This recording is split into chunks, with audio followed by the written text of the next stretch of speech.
طب اقول لك حاجه، انا راجل اللي هو انت عارف ان انا كنت كابتن الزمالك يعني. الزمالك ما لعبش ولا ماتش حلو لغايه دلوقتي. بس كسب بايه؟ يعني في بعض الفترات من في الماتشات، بعض الفترات في الماتشات بعض ده. الفترات، لكن ما تقدرش تقول الماتش ده كان الزمالك عالمي. السلام عليكم. الحقيقة موضوع المدرب الزمالك فيريرا وسيف الجزيري، الحقيقة في حاجة مخفية أخفاها بعض المحيطين بمدرب نادي الزمالك، وفي ناس عارفاها من الزملكاويه مش عايزين يقولوه. أولا كلنا عارفين ومتأكدين إن مجلس إدارة نادي الزمالك نفسه كان عايز سيف الجزيري يمشي قبل حتى ما يجيبوا فيريرا. كلنا عارفين الكلام ده وعارفين المشكلة، وهو تمسك بعقده وباستمراره وما جابش عقد تاني اعاره او اي عقد. دي نقطة.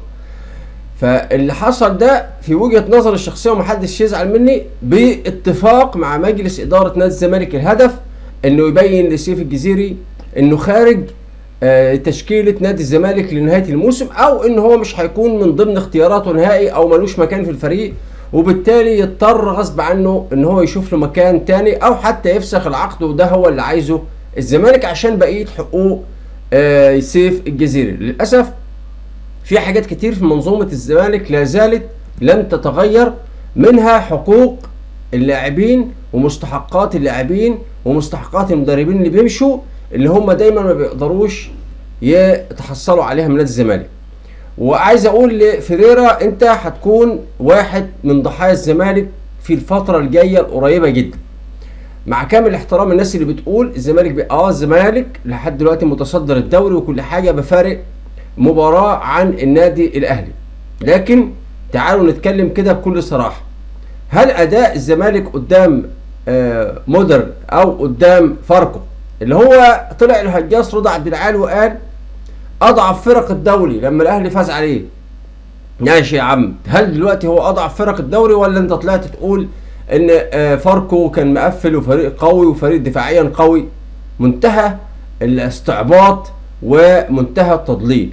طيب الاهلي اداؤه عامل ازاي؟ الاهلي اداؤه مش كويس. انا اهلاوي لحد دلوقتي، بقيمة النادي الاهلي وقامة النادي الاهلي وسكواد النادي الاهلي كان المفروض الاهلي يتصدر بالاربع مباريات كلهم، انما تعادلين وفوز لا، الاهلي اداؤه مش كويس. طيب ايه المطلوب؟ المطلوب على وجه السرعة ان اللجنة الفنية في النادي الاهلي تنور للمدير الفني بكل التحذيرات. مش ده مستوى اداء النادي الاهلي. هتقول لي طب هو في ماتش المحلة عمل فرص كتيرة. انا ما اعرفش الكلام ده. فرص كتيرة ومفيش اهداف معناها ان في مشكلة في الخط الهجومي، معناها ان في مشكلة في اللاعبين في انهاء الفرص. وبعدين انت ما عندكش عرضيات كتيرة، ما عندكش حلول كتيرة.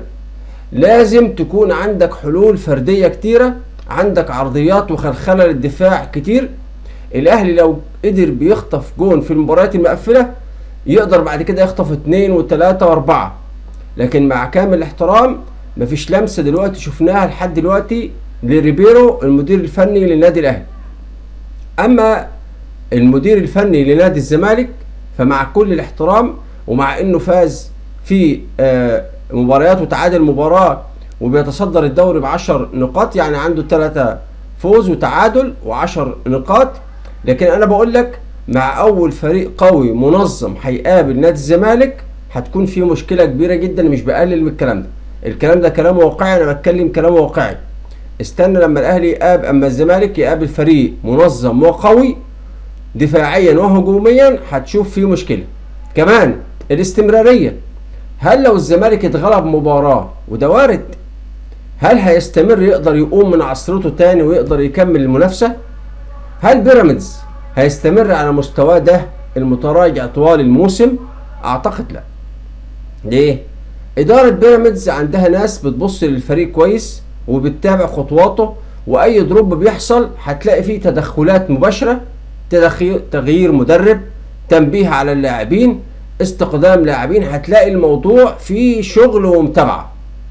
فإدارة بيراميدز إدارة احترافية شوية، ما بتبصش للعواطف.